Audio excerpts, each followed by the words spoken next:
Bem-vindos a mais uma edição do Tactical Room. Comigo, como sempre, está o Flávio Vieira e Sousa. Olá, Flávio. Olá Miguel, olá a todos que nos estão a ouvir. E hoje vamos falar sobre laterais que atuam como médios, uma nova tendência que temos visto cada vez mais no futebol. E vamos falar especificamente dos casos do Manchester City, Benfica e Flamengo. Flávio, começamos se calhar pelo City. Sim, Miguel, antes de tudo, fazer aqui uma breve introdução. É realmente uma nova moda, cujo principal mentor tem por nome o Guardiola, só que é uma moda que nem todas as equipas têm a capacidade de a pôr em execução. Isto porque tens de ter laterais com um certo perfil técnico específico para essa posição, para essa função. Laterais com uma enorme visão de jogo, com qualidade de passe, que sejam fortes também no 1 para 1 e que pensem o jogo também como médios centros. Pegando aqui então na equipa do City, treinada pelo Guardiola, falando aqui um bocadinho na primeira fase de construção, o objetivo na primeira fase de construção é atrair dentro, que é para depois, entrando numa segunda fase de criação de jogo, no meio campo adversário, sair a jogar por fora. Ok? Então, fazendo aqui um bocadinho uma perspectiva do que foi feito contra o Southampton na última jornada da Premier League.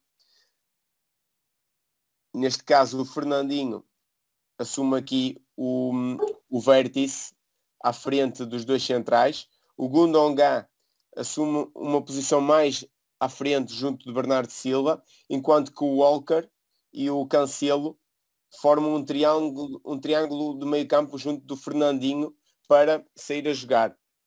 Aqui, o principal problema que se nota é após a perda de bola, a equipa fica muito descompensada e é complicado também para os laterais reposicionarem-se na sua posição, ok?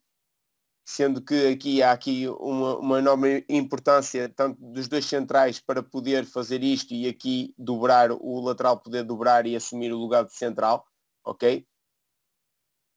Sendo que na primeira fase não é só esta saída que eles têm, há outro tipo de saída. E mencionar aqui só a importância do Ederson, que também faz aqui quase um losango junto do Ruben Dias, do Fernandinho, para sair a jogar. Aqui quase um losango que se forma para jogar com os dois laterais que estão numa posição de médios centros. A outra forma, Desculpa interromper, e aí nota-se a importância também dos guarda-redes com capacidade para jogar com os pés, não é? Sem dúvida, sem dúvida. Já não logo aqui uma enorme superioridade numérica. O Southampton tinha dois avançados a fazer pressão e aqui o City gerava uma superioridade numérica de 4 para 2, ou seja, era quase um meinho aqui na primeira fase de construção a jogar.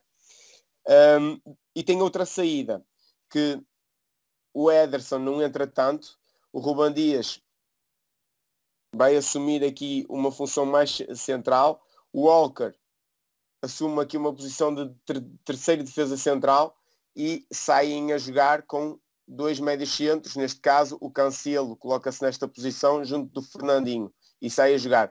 Aqui também de mencionar a enorme importância do Cancelo, sendo lateral esquerdo, ser destro, porque é mais fácil para ele assumir aqui posições interiores, sendo destro a jogar pela esquerda, num corredor central, isso já não se nota tanto.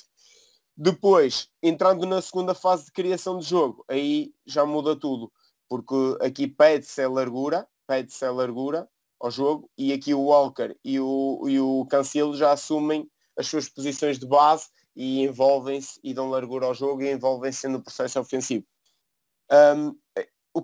Quais são as vantagens disto para o City? As grandes vantagens é que ganhas ali um ou dois jogadores no meio campo livres de marcação, ok? Neste caso do City até são dois, porque ninguém está tanto à espera que o Walker e o Cancelo apareçam aqui. Principalmente esta dificuldade de adaptação da marcação do adversário é sobretudo mais vincada se o adversário fizer uma marcação ao homem, ok? Aí ainda fica mais fácil para ter estes dois jogadores soltos.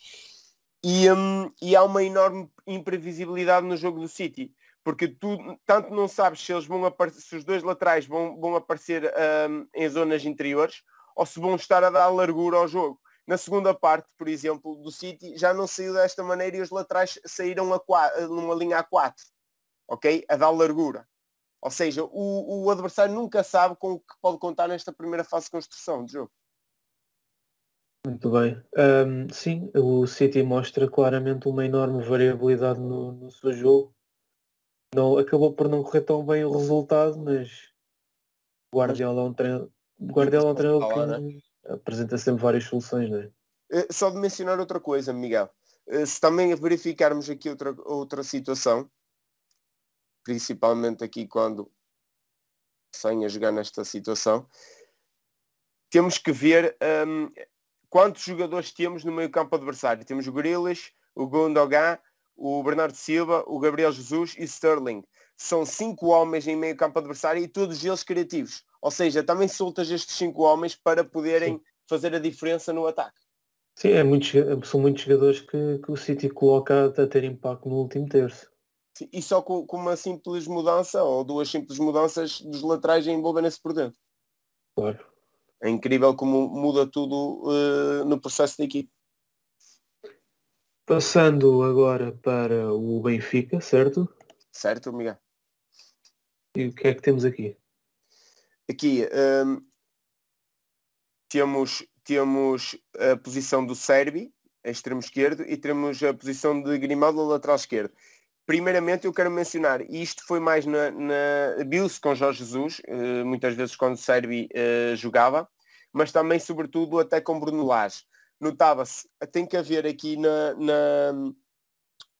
o extremo e o lateral esquerdo, ou o lateral direito, neste caso é o lateral esquerdo e o extremo esquerdo, nunca podem estar na mesma linha de ação a atacar, ok? Nunca podem estar nesta linha de ação. Portanto, normalmente o que acontece é que o extremo esquerdo aparece mais por dentro para o lateral assumir a largura.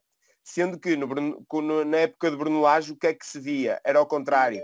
Tínhamos um extremo que fazia muito bem o papel de extremo esquerdo e de largura, que era o Serbi, e abria completamente em largura, e era Grimaldo, que se juntava mais por dentro, numa linha diferente, para pedir jogo e para assumir o jogo. Mas o que queríamos realmente falar era na atuação, mais propriamente no jogo do Dragão. Não sei se te recordas, Miguel. Sim, sim. Desta nuance, em que o Jorge Jesus, a época passada, coloca o Grimaldo médio esquerdo e coloca o Nuno Tavares lateral esquerdo. Isto foi uma forma estratégica que o Jorge Jesus montou para esse jogo no Dragão, sendo que houve muito pelos mídias o conceito de que esta alteração terá sido só por questões defensivas. Foi um bocadinho, porque o Grimaldo muitas vezes recuava aqui para junto do lateral esquerdo, o Nuno Tavares, e fazia quase uma linha de 5, mas na minha perspectiva não foi só por isso. Eu acho que o grande objetivo até foi com que o Nuno Tavares assumisse a largura e o Grimaldo fosse pegar mais dentro, ok? E isso víamos sobretudo na saída a jogar da equipa, em que o Vertonghen e o Otamendi faziam campo grande, o Weigl e o Nuno Tavares projetavam-se, o Nuno Tavares e o Gilberto projetavam-se, o Weigl assumia junto dos dois centrais numa linha de 3 e o Grimaldo vinha pedir jogo junto do Pizzi e vinha organizar jogo. O que é que fez? O adversário não estava tanto à espera desta dinâmica e num jogo com grande pressão e um clássico, em que o Benfica muitas vezes, até nesses jogos, não é capaz de serenar o jogo e ter bola, com esta pequena mudança conseguiu nesse jogo, e não sei se te recordas, Miguel, fazer muita posse de bola e ter jogo, porque o adversário não estava preparado para esta mudança. Não, e viu-se também as dificuldades que o Darwin tanto o Darwin, o Tavares e o Grimaldo, o impacto tiveram no último terço. Exatamente. Com o Darwin aqui a abrir o espaço entre o central e o lateral, o Nuno Tavares também a obrigar a defesa portista a alargar-se e o Grimaldo aqui a explorar claramente as entradas na área, não é?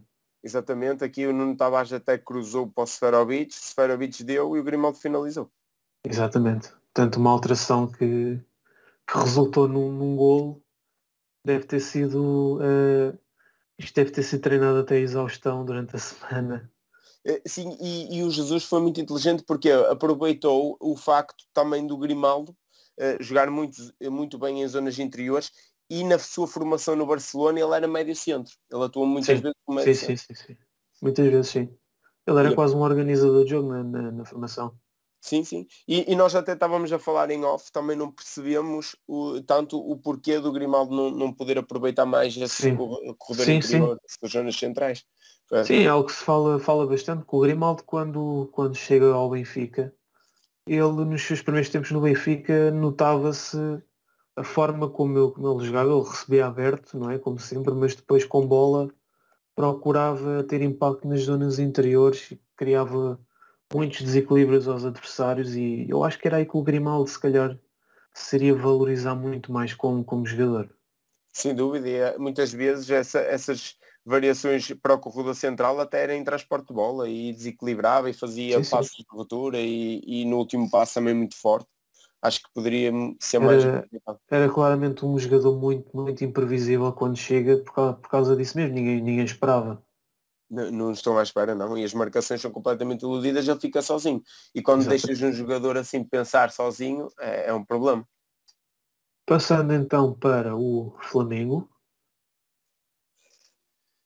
Exatamente. Aqui no Flamengo, um bocadinho o que o Jesus replicou nesta situação do Benfica foi feito muitas vezes no Flamengo, em que o Filipe Luís assumia então a posição, saía da posição de lateral e aparecia muitas vezes aqui na posição de médio centro.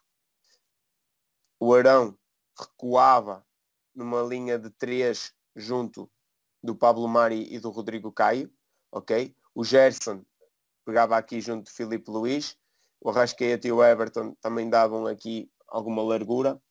E aqui qual é a grande importância? Sobretudo aqui havia uma forma diferente de atuar do que o Benfica fez, por exemplo, no Dragão. Aqui, com a entrada de Filipe Luís, o que é que se notava? A equipa conseguia ter bola, mas muitas vezes possibilitava os dois centrais também de assumir o jogo. Muitas das vezes víamos até o Pablo Mari a progredir com bola, em transporte e a invadir o meio-campo adversário com bola. E a mesma coisa ao Rodrigo Caio. Tinha esta liberdade aqui para fazer estes movimentos sem marcações. Eles não tinham marcação e invadiam o meio-campo adversário com bola. Aqui o Filipe Luís. E se nos lembrarmos do Filipe Luís do Atlético de Madrid, por exemplo, ou de Chelsea, não era um jogador de fazer muito isto, não era um jogador de corredor interior, de jogar no corredor interior, porque até nem tem tanto essas características. Só que o Filipe Luís, o Filipe Luís no final de carreira é um jogador experiente, é um jogador que conhece todos os momentos de jogo, e pode desempenhar essa posição, pois sabe Exatamente. exatamente o que E, fazer. e ele nesta fase da carreira já não tinha a capacidade física para aguentar 90 minutos a dar largura e a dar profundidade, sempre a bombear no flanco. E Exatamente. então o Jorge Jesus criou esta dinâmica muito interessante com ele. E protegeu o jogador até de uma certa Exatamente. maneira, não é? E a mesma coisa com o Rafinha. E a mesma coisa com o Rafinha. Não, aqui até me faz lembrar, sabes o que é, Miguel? Os últimos anos do Filipe Lam no Bayern de Sim. Munique. Sim, sim, sim, sim, sim. Até julgo que foi o Guardiola que também fez um bocadinho isto. Que o puxou para o meio campo praticamente. Não é? Também a sair Sim. da posição de lateral muitas vezes e a aparecer ali no corredor central. Ou seja, arrasta-se marcações de uma maneira muito simples e muito eficaz, e são laterais que constroem o jogo. Certo. E este Flamengo foi, em termos de ataque posicional, foi das equipas mais bem conseguidas do Jorge Jesus. Sim, sem dúvida. Sem dúvida. Muita qualidade técnica, muita qualidade de passe, muita visão de jogo, muitos trocas posicionais, por exemplo, nestes homens da frente, que nunca Sim. davam referências de marcações a ninguém, e as E nunca houve, havia houve, marcações. houve claramente aqui nuances que ele tentou trazer para o Benfica. Vimos um pouco do espelho do Bruno Henrique no Darwin, não é? Exatamente. Aquele ponta de lance que joga um pouco mais aberto, jogar com espaço, abrir defesas, como vemos agora o Darwin a fazer tão bem esta época. O próprio Pizzi a fazer um bocadinho de Everton. Um pouco, sim, sim. Ali mais por dentro, num corredor mais interior, mais por dentro. Sim, só não vimos tanto, foi a tal situação. O Grimaldo podia desempenhar muito bem essa posição do Filipe Luís. Sim, sim, é algo que não se entende muito bem porque é que isso não está a acontecer mais vezes No no jogo do Benfica. Dragão, eu que me lembro, foi o único jogo assim que eu me lembro do Grimaldo ocupar zonas mais interiores com o Jesus. E também para concluir, falámos também off de outras equipas que aproveitam este tipo de situações, como o Ajax, não é? Com o Mazraoui, que fez um jogaço em Alvalade e até resultou num golo. Sim, sem dúvida.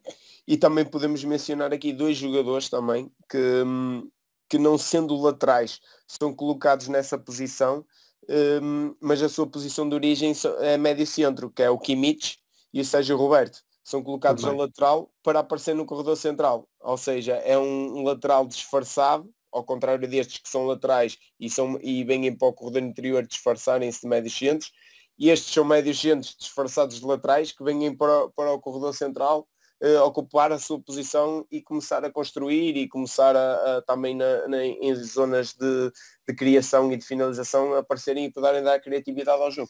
E não sei se tens visto também o Alexander Arnold do Liverpool, também tem feito esse tipo de movimentações. Mais por dentro, não é?